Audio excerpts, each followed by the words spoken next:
it's time to go. Toyota, with the best resale value of any brand, again for the third year in a row. Because when it comes to holding value, nobody does it better than Toyota. In fact, Toyota has 3 of the top 10 ranked by KBB.com for 2019, including Tacoma at number 1. So whether you're searching for America's favorite car, SUV, or adventure-ready truck, this is where you want to shop. Go reliable, go Toyota, and let's go places. When you brew a beer with this much taste, 96 calories seems like a typo. But it's no mistake. It's a small miracle. What are you holding? Miller Lite. Hold true. JC Tickets provides first-class trips to Ravens road games, including airfare, 4-star hotels, game tickets, and cocktail parties. We also help provide great seating locations to all Ravens home games. JC Tickets, where the games begin. Visit us at jctickets.net. And we're up and we're live and we're good to go. And a round of applause, folks. Welcome into another week of the original Green Turtles Ravens Wrap Show from the original location, 43 years and counting, 116th Street at Ocean City with Ravens Roost 44. Monday Night Live. Ravens Roost 44 in mid-season form. We say hello to our Facebook Live audience as well at Ravens 24/7, the Facebook home of RussellStreetReport.com. Tonight we recap week number 6 for the Ravens and their 23-17 win against the Cincinnati Bengals as the Ravens now sit at 4-2 on the season. Mike Bradley from mornings at WGMD and weekends of the Fan of Baltimore. To my left, Editor-in-Chief for RussellStreetReport.com, back with us for another week. Editor-in-Chief Tony Lombardi. Tony, welcome back, sir. Great to be back. Great to be back. We're rocking the purple here today. Look at that. Yeah, Ravens. and you got the crucial catch, intercept cancer, really nice hat. It's a nice hat. Buy. It's great. It's great. All the colors. Yeah, supporting all the causes. I love it. It's good stuff. In October, of course, this Breast side or Cancer this side? Awareness I don't Month. know. It's on that side. Okay. It's on that side. So I came in today, of course, see my buddy Scott over there.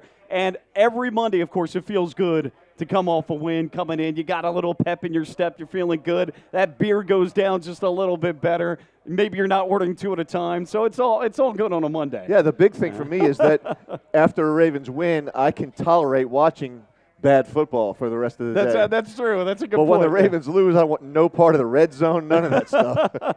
All good points. All good points. Well, Tony, a lot to get to. We're going to start off with the good, the bad, and the ugly. Let's do a little game recap, though. Very surprising here. Cincinnati jumped on top when Brandon Wilson took the opening kickoff 92 yards for a score. Wilson's kickoff return for a touchdown, only the 11th allowed by the Ravens in their entire existence, and it was the first since Joe McKnight of the Jets, talk about an old name, went 107 yards back on October 3rd of 2011. However, Jackson and the offense, Lamar Jackson, the offense responded quickly. They scored touchdowns on each of the first 2 possessions, a 21-yard run by Jackson, a 1-yard plunge by Mark Ingram. The quarter ended just before Justin Tucker kicked a 40-yard field goal for a 17-7 lead. Late in the half, the Bengals moved to the Baltimore 21 before Marlon Humphrey intercepted and deflected a pass. The Ravens gave it back when tight end Mark Andrews fumbled, which we'll get into, while trying to hurdle a defender, and Cincinnati cashed in with a field goal. But the Ravens were able to get a couple more field goals in the second half from Justin Tucker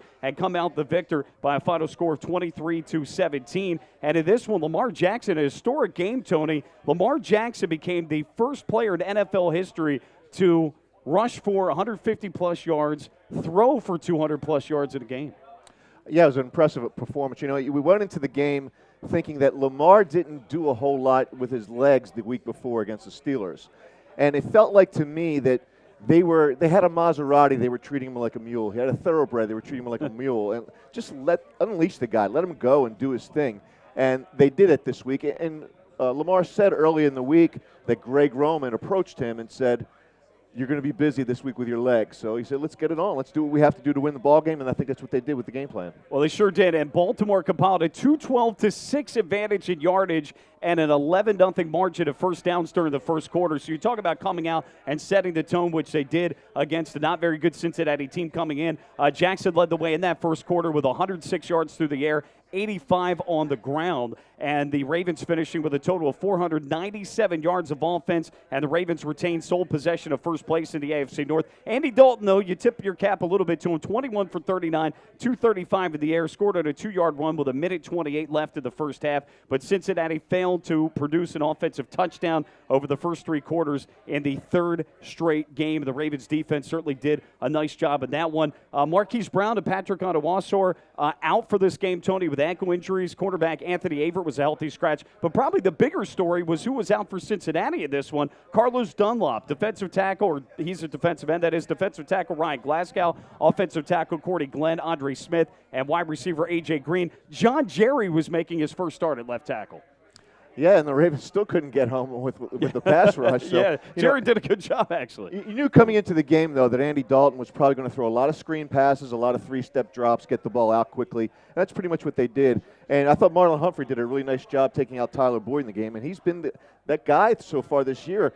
The Ravens haven't had a history of doing that much, Mike, but this year they're using Marlon Humphrey and marking that number 1 receiver for the other team. I think it's over the last 3 games he's only given up 101 yards receiving and 1 touchdown. So and he went up against Boyd, Juju Smith-Schuster, and OBJ, or Odell Beckham Jr. So not a bad outing for those three games. No, for sure. He's earning his paycheck. And, in addition to the injuries coming in for Cincinnati, Tony, Dre Kirkpatrick, the quarterback with the knee, he was carted off in the first quarter, didn't return. Guard John Miller left in the second quarter with a groin injury. He didn't return as well. So they had some injuries that took place during the game. We'll talk about some of the ones that we had late in the game for the Ravens. But I think an interesting stat, the last 6 Ravens-Bengals games played at Baltimore since 2013 have all been decided by 1 score. The thing is, coming into this one, I don't think we expected to be quite that close. We know it's the NFL, you take nothing for granted, but I think that's the thing that, and we'll get to our good here in a second. We'll start off with glass half full or beer bottle half full, but this is a kind of game where it was an odd kind of situation, an odd scenario where it was a weird game to me. They come out the victor, but it just they didn't obviously dominate the way you would have liked them to. Well, when you look back at the Cleveland game and you look at the final score, Mike, the final score I don't think was indicative of how badly the Browns beat the Ravens. This game was just the opposite. You look at this scoring, like you said, it's a 1-score game at the end. If you get the onside kick, who knows what happens. But 6 points, and you look at some of the numbers, 497 yards of offense to 250. Time of possession, 40 minutes nearly to 20 minutes for the Cincinnati Bengals. Right. 77 plays to 55 plays. You look at those stats, you say, this had to be a blowout, and it wasn't. And the Ravens have some things to fix when they get near the red zone. I think they didn't take many shots down the field either. It was a ball control type of offensive plan, and I think when you put those two together, you get a close score, and that's what happened. The thing is, I was never nervous during the game. It was just there was a weird aura surrounding this game, and it just, even in the stadium, I think it seemed that way, that the Ravens were never going to lose this game yet. Here they were dominating statistically, but you didn't see it on the scoreboard the way you would have expected. But sometimes those games happen, but the big picture here, Tony, from my perspective, second straight division win, okay, after losing the first one. Second straight division one, protecting home field, taking care of the teams you should beat, which they did with the Steelers and with the Bengals yesterday. Winning ugly but learning. I know you'll talk about that with Marshall Yanda's quote. And as I take a look through 6 games so far, you could say the team should probably be 5-1. If they either beat Kansas City or beat Cleveland, you could take a look at those games and say they had a chance at one or both of them. But they're 4-2, so they're pretty close to probably what they should be record-wise. So for the most part, you can live with that. You can, and you look at the old cliche, you can only play the teams that are on your schedule. True. So far, the Ravens have played teams with a cumulative record of 10-25-1. The next 6 games, which backs up, you want to get off to a good start. Right. The next 6 games, they're going up against teams that have a cumulative record of 23-12, and that includes the Cincinnati Bengals, who are 0-6. Yeah. So the competition gets a little bit more formidable, and they're going to have to play their best. But one game at a time. They're planning for the Seattle Seahawks. They lost their tight end. A lot of injuries yesterday. They lost their tight end to an Achilles. Yeah. And he's a good red zone guy. Will Dissler. Yep. Right. Will Dissler, and you've got, I think, the guy that used to play for the Oakland Raiders now is playing tight end for them. That's Zach Wilson. Mm-hmm. Not a big receiving threat, but a guy that can get loose and do some damage in the red zone. As we go through the good, the bad, the ugly, Tony, They won without two starters, as we talked about, without Marquise Brown and Patrick Onwuasor. They won with a fairly new defense, and we'll get into that because you take a look at the faces here. Right. A lot of different faces on that defense. And when I started to look today at the play chart, I'm thinking, yeah, this is. It didn't dawn on me during the game that, boy, you've got almost a half revamped defense there. The running game was solid, obviously, as we know. Jackson had a big game. A nice job schematically in the game, running the football. Also, some good misdirection. And, Lamar Jackson, for all the running he did, 21 of 33, no touchdowns but no interceptions. It's hard to believe he went 21 of 33. That was a very quiet completion day for him. Yeah, it was a clean game for Lamar, and I thought we're just watching him mature right in front of our eyes, Mike. And you think back to 2018 and some of the things that he went through last year as a passer, and there was a lot of issues. Throwing to his left was an issue. Throwing on the run to his left was an issue. He's kind of cleaned up a lot of things, and he's just looking better and better as a passer. There was a play yesterday, and we'll get into it a little bit later in the program, with Willie Snead, that Snead gave up on the route, and Lamar read that play correctly. Snead did not. It could have been a touchdown. Yeah, it certainly could be, and you could see him kind of lamenting that as he went off the field. All right, you're good. Well, Lamar, we talked about that. He had a spectacular day. The other good I had, Mike, was Ronnie Stanley. He's just playing at an all-pro level. The play that really stands out for me on that one screen pass, which we're going to look at a little bit later too, where they faked a bubble screen over to Chris Moore to the right and threw it back to Ingram. Ronnie got out in space and made a nice block on that corner, and that really sprung the play for, I think it was 11 or 12-yard game. Mm-hmm. So I've got him first down, I believe. Yeah, I got him down as one of the goods.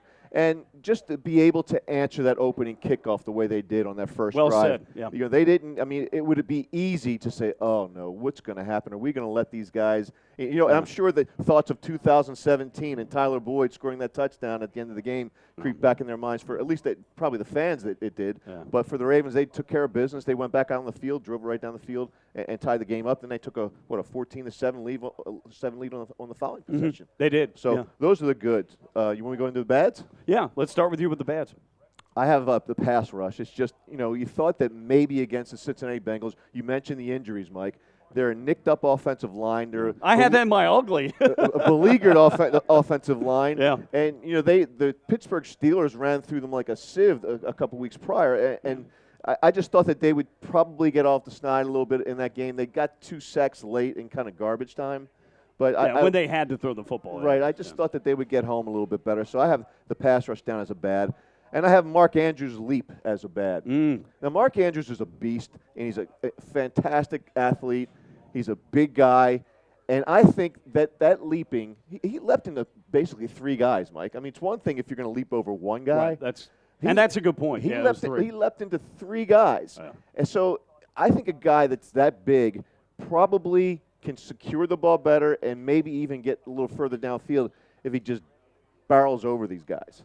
Because we've seen that happen last year when they played the Chargers. He had a big run after catch. And Rich Gannon said that on the telecast. He said, you're a tight end. Bowl over one of those secondary guys. You ought to be able to do it. He's a big enough guy. Absolutely. Make them punish that. Make them pay. And more importantly, not just maybe you might get more yardage by just barreling over a guy, but you're really putting yourself at risk for injury.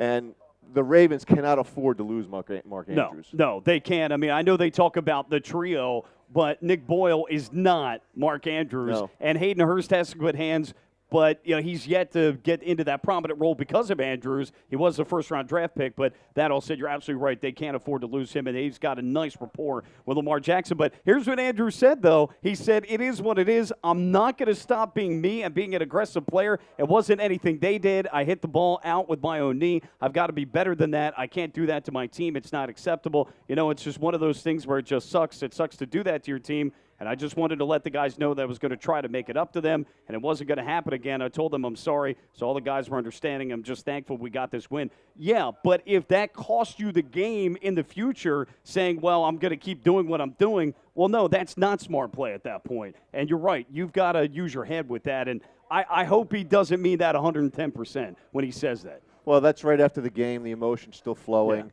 So I think that, John Harbaugh's got to say to a guy, look, you're a great player. We need you in the field. You've had a bum shoulder and a bum foot so far this season, 6 games in. You can't risk these injuries because we need you too much. And to his credit, he's not missed games. He's played for the most part, so you're right. Well, I had a couple of those in my uglies with you. Any more bad on that? No, I have a few uglies. Yeah. Now, to me, the passing game lacked big plays, but that was probably more by design, as we talked about. You would have liked to see maybe 1 or 2 mixed in there, but to their credit, they took what they had, and of course, a big running game. So it's tough to get too upset about what I did what like you didn't see there with the shot that they took as soon as Kirkpatrick went off the field with an injury. They took a shot at the guy that replaced him right away. Yeah, they very did next do that. Play. You're right so I like that's almost very Brady-esque that they would do something like that. Too many penalties and a lot of pass interferences there, especially late in the game. Didn't like. Special teams had a few issues. Now I know we have a record that was set, and we'll get into that in a second. But special teams could have been a little bit better for sure. And then there's another challenge I wasn't exactly fond of that John Harbaugh had in the game. So. But that is what it is. Yeah, well, he's consistent with that. He is consistent. Consistently inconsistent. Consistently bad, so that's our good and bad. All right, give me the uglies on this one. Well, we talked about the injuries. The third down plays on that final drive for the Bengals, there was a 3rd and 24 that they converted because Pernell McPhee was charged with a roughing the passer. Yeah. I hate that roughing the passer penalty. When a guy is trying to tackle the guy's thighs, he slides down his legs, and they say that that's a penalty. I think that they need a little bit more discretion with that play. I would agree. Even Lamar Jackson was the beneficiary of that the week before against the Steelers. Yeah. And that, to me, that wasn't a penalty. But by the book, it is. So that was one of the uglies. And then on that 3rd down and 24, then there was a 3rd and 19 that they converted to Auden Tate. It was like a 28-yard gain. Yep. I think that Bethel was in coverage then. So that just shows that it goes to show you how nicked up they are that Bethel's out there in coverage. Well, and Bethel was in for Kennedy, who left the game with an injury, as did Deshaun Elliott, who we'll get into that coming up. But you're absolutely right. Because I was scratching my head and said, what the heck is Bethel doing in there? He's a special teams guy. He's only in there in mop-up duty, or should be in there in mop-up duty, and a score there makes it really close. So that's why you're kind of scratching your head on that. Dovetail on your uglies, too, with the penalty, Bradley Bozeman. He had himself a game. Yeah, he did 4 or 5 penalties. Yeah, it was, Steve said he fouled out. That's right, if he's playing college ball, for sure in that. All right, so that's the good, the bad, the ugly. Hey, let's do some Megan Fox here real quick. Lamar Jackson now has 3 career 100-yard rushing games, tied with Billy Kilmer for most by a quarterback in his first 2 seasons since 1950. Billy Kilmer? I don't know if some of our Facebook Live audience know who Billy Kilmer is, but yeah. Billy Kilmer. Well, you're probably too young to remember Billy Kilmer. I know who he is, at least. But that guy... That's before my time. You know, Brandon Williams would beat him by 10 yards in a 40-yard sprint. Probably so. He had over 3 100-yard games? Yeah, he did. Well, remember now, we're talking about defensive linemen that weren't exactly the best of shape. It's not like our Donovan was going to run him down necessarily. He might run down a hot dog and a beer. We're going to pull up some Billy Kilmer highlights when we take a break. Hey, look up at YouTube. That's the case. And by the way, Jackson's first 100-yard game came against Cincinnati last November. They were coming off that bye at 4-5, and that was a big win that they got against Cincinnati at home, and that set everything in motion for the Ravens to win like 5 of their last 6 or 6 of their last 7 to go on to make the playoffs. Also, in the second quarter of yesterday's win, kicker Justin Tucker, a 40-yard field goal to give the Ravens a 17-7 lead. That placed Tucker in the record books as he became the fastest kicker in NFL history to reach 1,000 points, accomplishing the feat in 118 games. And it's funny, he talks about giving credit to Morgan Cox and, of course, to Sam Cook as well, and the snapper and all that. But a couple of those snaps weren't great the other day. One was bad to Sam Cook on a punt, and the other was a little, I think, in the dirt or a little high maybe on one of the field goals. Sam looked a little miffed after the one on the punt. He did. Yeah. He did. Wasn't happy, but he kicked the ball into the end zone again, and I think he thought he had a really good shot of pinning those guys down deep to corner kick it there. So some history made for sure in the record books for the Ravens. And that kickoff return, you rarely see that happen to a team. And again, 11th in franchise history. So. Yeah, and I think they try to do the same thing that they did to the Steelers the week before. If you remember, Mike, they kicked a couple of kickoffs short and high. I don't think that one was very high yesterday. And they tried to entice him to return the kick instead of taking a touchback. Yeah, but against the Bengals with that offense, I would have just kicked it through the end zone.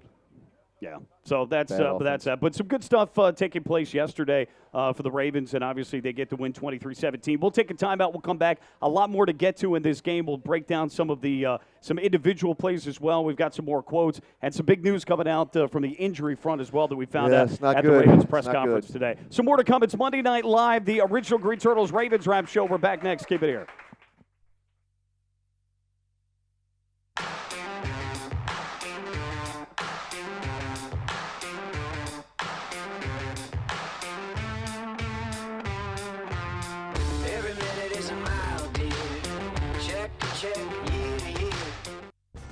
Welcome to the Comfort Inn Gold Coast.